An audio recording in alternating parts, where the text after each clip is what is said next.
શ્રાવણ વદ અષ્ટમીની રાત્રે ભગવાનનો જન્મ થયો હતો। તેમના જન્મના છઠ્ઠા દિવસે ભગવાન શ્રી કૃષ્ણના બાળ સ્વરૂપની પૂજા કરી તેમની છઠ્ઠી કરાઈ છે। જેમણે જન્માષ્ટમીનું વ્રત પૂજન કર્યું હોય, જન્માષ્ટમીનો ઉત્સવ ઉજવ્યો હોય, તેમણે છઠ્ઠીનું પૂજન પણ જરૂર કરવું જોઈએ। આ છઠ્ઠીની પૂજામાં ભગવાન શ્રી કૃષ્ણને સૌ પહેલા શુદ્ધ જળથી સ્નાન કરાવી ત્યારબાદ 3 વાર દૂધમાં ડૂબકી લગાવવી। કોઈ પણ પાત્રમાં દૂધ લઈ 3 વાર ભગવાનને ડૂબકી લગાવી। એવું કહેવાય છે કે ભગવાનને ડૂબકી લગાવતી વખતે મનની ઈચ્છા મનમાં વ્યક્ત કરવાથી વ્યક્તિની ઈચ્છા તત્કાલ પૂર્ણ થાય છે।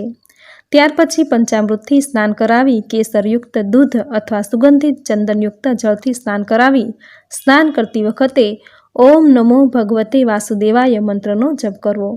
ત્યાર પછી કાનાની નજર ઉતારવી। આ રીતે સ્નાન કરાવી પીળા રંગના વસ્ત્રો પહેરાવી કેસર અથવા ચંદનનું તિલક કરવું, તેમજ કાનાને નજર ન લાગે એ માટે મેષ અથવા તો આંજણથી ગાલમાં ટપકું કરવું।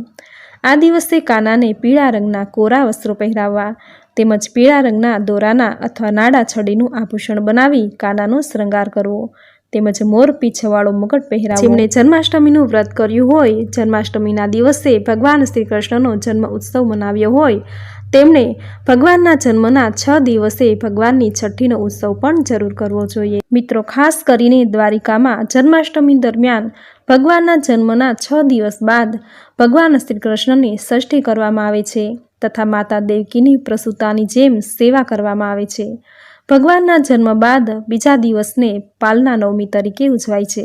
આપણે ત્યાં બાળકના જન્મ બાદ તેને ઘોડિયામાં પોઢાડવામાં આવે છે।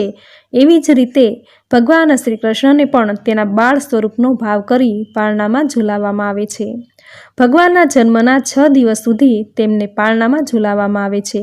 એ જ પ્રકારે માતા દેવકીને પણ એક પ્રસૂતાની જેમ જ ધ્યાન રાખવામાં આવે છે, તેમની સેવા પૂજા કરવામાં આવે છે। પ્રસૂતાને જે પ્રમાણે ઔષધિયુક્ત વ્યંજન આપવામાં આવે છે એ જ ભાવ સાથે માતા દેવકીને રાબ, બાજરાનો રોટલો, રીંગણાનું શાક તેમજ સુવા, અજમા, મરીના ભૂક્કા વગેરે ઔષધો સહિત મિશ્રિત ગોળયુક્ત લાડવા પણ ધરાવવામાં આવે છે તથા પહેલાંના જમાનામાં જે રીતે પ્રસૂતા મહિલાને શેક કરવામાં આવતો એ જ રીતે છાણાનું તાપણું કરી શેક કરવામાં આવે છે। ભગવાનના જન્મના 6 દિવસ બાદ ભગવાનની ષષ્ઠી કરવામાં આવે છે। સાંજના સમયે ભગવાનનો છઠ્ઠી ઉત્સવ ઉજવવામાં આવે છે। આપણે ત્યાં માન્યતા છે કે બાળકના જન્મના 6ઠ્ઠા દિવસે વિધાતા દેવી બાળકનું ભવિષ્ય વિધિ વિધાન લખવા આવે છે। આ વિધાતા દેવીનું ષષ્ઠી માતા તરીકે જગત મંદિર દ્વારિકામાં સંધ્યા સમયે પૂજન કરવામાં આવે છે। આ રીતે જગત મંદિર દ્વારિકામાં ભગવાનની છઠ્ઠીનો ઉત્સવ